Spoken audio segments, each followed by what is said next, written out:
niya din kuha, tsaka wala na tayo pera. Okay, magandang araw sa inyong lahat. Ay, nako. Magandang araw po sa ating mga kababayan sa probinsya sa Bohol. Majong adlaw ninjong tanandya, majong buntag sa mga kahigalaan. Siyempre, ang mga kaigsuunan, ang mga kaperyentihan, mga silingan, o ingan man o sa buong Pilipinas na rin. Buong Pilipinas ha, Luzon, Visayas at Mindanao. Marami pong salamat sa inyong suporta at ingat po kayong lahat. At saka sa mga kapwa ko OFW na din, ingat po tayo sa kung saan man kayo, na nasa Amerika, nasa Canada, nasa mga bandang Middle East, sa Singapore, Thailand. May mga kaibigan ako dyan sa Thailand. Okay.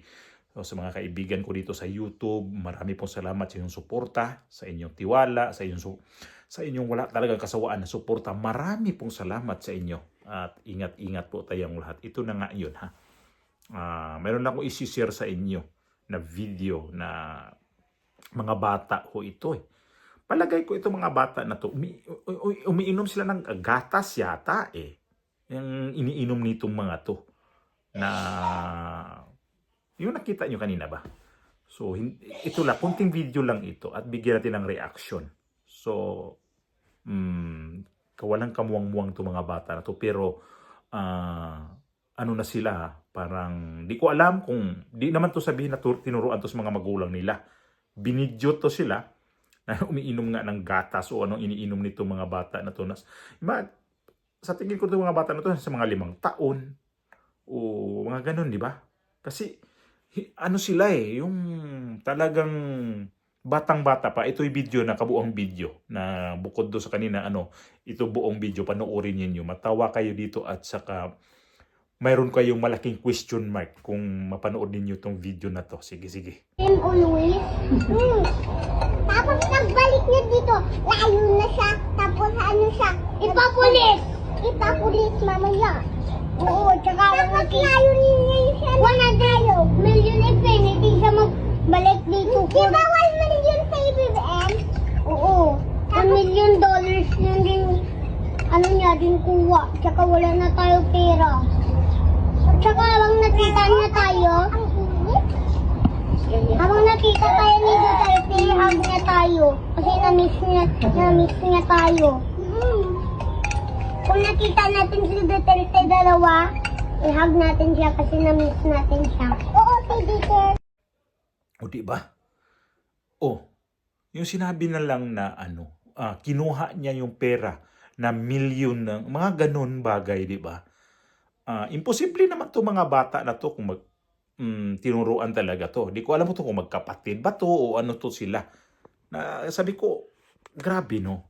Mga bata mulat na sa ngayon, sa nangyari sa Pilipinas. Mga bata to ha. Paano yung mga ibang tao dyan na matured na, matanda na, pero hindi mulat sa nangyari sa Pilipinas? Ito yung ibig kong sabihin na i-share ko sa inyo tong video na to sa mga bata at ihag nat ang sabi ng bata to at ihag natin si Duterte kasi nami-miss niya tayo. At ihag din niya tayo. Alam na nila kung ano nangyari kay Pangulong Duterte. Alam na nila kung paano nangyari na si Duterte ay wala. Imposible naman ang mga magulang nito naggawa pa ng lecture o lesson dito sa mga bata na to. Masakit, di ba? Ang sakit ang pakiramdam dito pag napanood natin itong mga ito. Mga bata nga walang kamuwang-muwang. Tapos ganun na ang kanilang sinasabi dito. Yung video na yan, yung napanood natin, walang nagtuturo na yan sasabihin ninyo. Kasi kung may nagtuturo niyan, maririnig mo sa background o ito sabihin ninyo. So, kung napanood to sa mga yung mga ngayon, yung dahil sa mga flood control. Hindi sila nasaktan dito sa mga bata na to. Hindi masakit sa inyong dibdib itong mga bata na to na ultimo, hindi nila nakita sa personal, hindi nila, ewan ko lang kung ano talaga ang pakiramdam nila na ba't may Duterte sila dito na nabanggit. Di ba parang nakikita ko dito sa mga bata na to na musmus. Pero alam na nila na ano ang nangyari sa paligid natin ngayon. Ano nangyari sa dating presidente? At ano nangyari sa mga korupsyon ngayon? Nabanggit nila milyon ang pera ang kinukuha ni Bongbong Marcos. Tapos ang presidente nito makapanood. Masakit, di ba? Mga bata to hanggang sa paglaki yan, nandito sa kanila yun. Nasa ulo nila yung mga ano nito na, uy, itong palang presidente si Bongbong Marcos, ano pala to? Kurap pala ito. Kaya, sa ngayon, hindi natin pwede sisihin ang mga bata man yan, mga matatanda na yan, na galit sa administrasyon ni Bongbong Marcos. Ito mga bata na to, kung ano nila, kung hindi yan bata, galit sa kay Pangulong Marcos.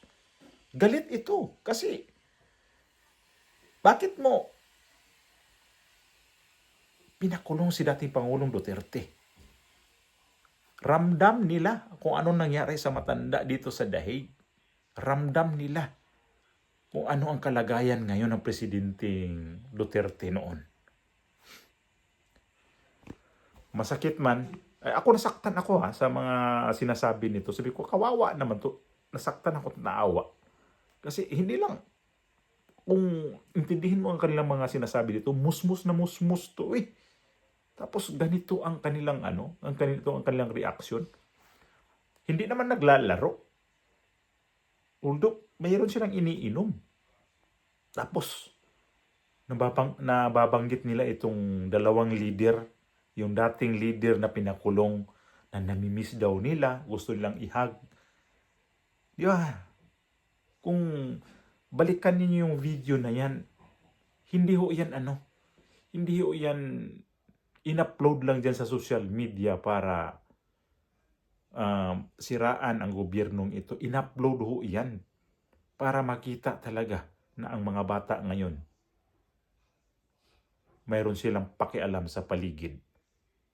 Kasabihan nga ang mga bata ang pag-asa sa ating bayan. So ito na yun. Pag lumaki ang mga bata, hindi natin alam kung ano ang kanilang magiging papel sa bansang Pilipinas kapag lumaki. Mulat eh. Mulat sila sa mga sinasabi nila. Nakakaawa sila pakinggan. Maawa ka na ang laki ng question mark mo. Bakit umabot sila sa ganun na pag-usapan nilang tatlo yung si Pangulong Duterte at ito yung si Bongbong Marcos. Nasali sa kailang milyon ang kinuhang pera. Uy, Marcos, kung napansin ninyo yung pumunta to si Marcos doon sa mga eskwelahan na mayroon pang reading ng libro noon, nakita nyo yun na ang ibang mga bata parang didmas siya. Mga bata to pero didmas siya. Hindi si Bongbong Marcos baliwala sa kanila. Basta mayroon akong video nito na parang nagbabasa ng libro ito si Bongbong Marcos noon. At ito yung mga bata ngayon. Umiinom nga ng gatas. Pinupulutan nila yung si Bongbong Marcos. At ibig sabihin, mga bata pa to, mas mas may amor sila kay dating Pangulong Duterte kaysa kay Bongbong Marcos. Hindi naman to pwede na itong mga bata na to, anak to ng politiko. Simpleng mga bata to Napakasimpleng mga bata. Ordinaryong bata.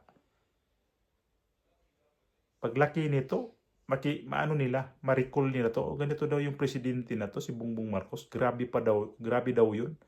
Kagaya ko. Wala pa ako masyadong,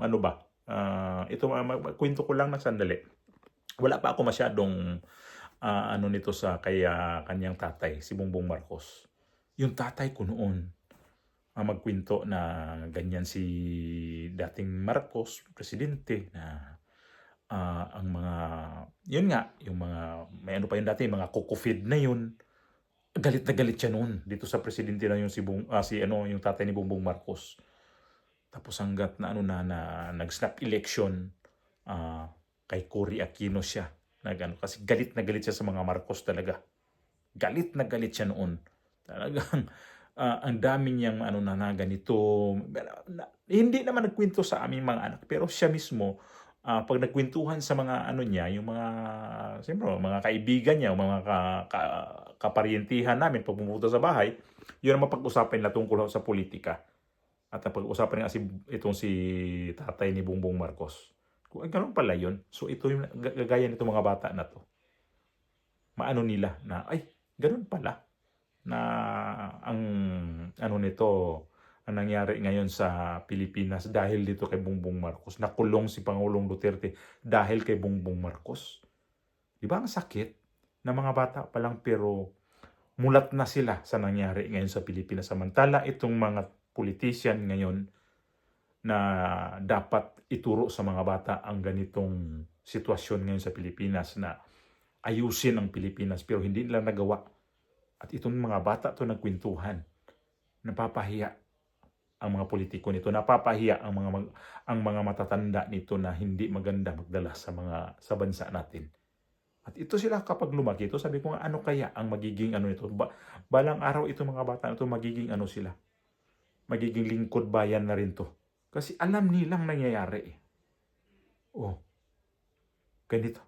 Hanggang ganito lang pa talaga tayo? Pati mga bata, pinag-usapan na ang nangyari ngayon. Samantala, ang totoong nangyari ngayon, pilit itinatago. Ayaw ilabas. Pilit ilihis. Pilit. Ang dami nilang, ang dami nilang ginagawa ngayon na karumal-dumal lang dito sa Pilipinas ngayon. At ito, hindi ito pwede ninyong itago dito sa mga bata na to kasi andyan na ho. Nagsalita na ho ang mga bata. Sabi ko, i-share natin to. Kasi sa nangyari ngayon, ang mga politika dyan, malokal man yan, mga national man yan, tatamaan dito sa mga sinasabi ng mga bata. Kasi gawa nitong corruption sa ating bansa na sobrang dumi na talaga. Ako po, utang pa natin ngayon. Ayan na. Hindi ho to mga bata na to na tinuturuan sa eskwelahan na ganito ang gagawin Bata, ninyo. ano ang pambansang hayop ng Pilipinas? Wala po, ma'am. Wala po, ma'am. Si Bongbong Marcos. Ala!